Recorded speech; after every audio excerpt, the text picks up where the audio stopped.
The Reserve Bank says to kickstart economic growth to normal levels, we need a big increase in wages growth. This comes as the economy has slowed to a decade low. Germany just had a negative quarter of growth. The UK just had a negative quarter of growth. Australia hasn't. In a tough climate, we're actually battling away quite well. And the pressure is on for industrial relations reform. One lever the government could pull is watering down unfair dismissal laws. This legislation represents a new era in Australian workplace relations. Under Howard's work choices, small businesses under 100 employees were exempt from unfair dismissal claims. These unfair laws have stripped away basic conditions and the take-home pay of hard-working Australians. But that all changed under Labor. The federal Labor government will create a new workplace relations system that is simple, fair and flexible. And we will get rid of Mr Howard's unfair laws once and forever. Work choices was replaced by Labor's Fair Work Act, and a small business fair dismissal code was established. But a recent Small Business Ombudsman report calls for changes to the code.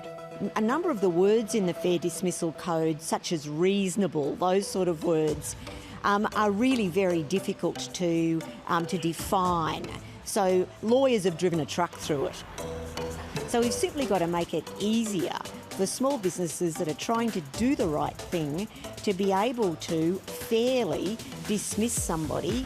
Members of the coalition backbench are also agitating for IR change. Industrial relations reform is something our nation desperately needs. One Queensland Liberal senator wants small and medium businesses exempt from unfair dismissal laws. If we want employers to give a person on the margins of the employment market a go, we need to support them to do so by removing the disincentive of punitive, unfair dismissal laws.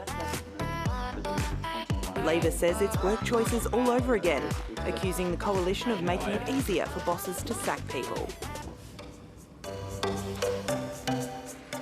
Enterprise bargaining was designed to drive wage increases while increasing productivity, all tailored to the particular needs of an individual business. There's a view the system is broken. It's a very expensive process for the unions and the employers.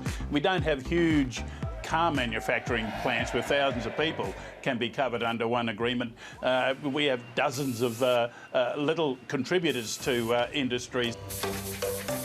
Then there's the boot, the better off overall test, which is that your agreement should be better than the award. Every single employee is better off, even somebody who, say, might work only 3 hours on Sunday. So unfortunately, EBAs aren't working as well as they used to.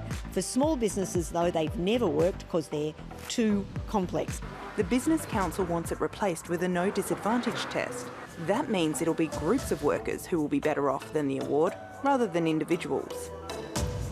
Although the Minister's office says it's not one of the topics under review. The Minister also says he'll look at wage theft. An estimated $1 billion in lost pay is owed to workers in Australia. Wage theft is just so obvious. Everyone knows we've got a huge problem with wage theft, and that must be, of course, because the laws currently aren't working.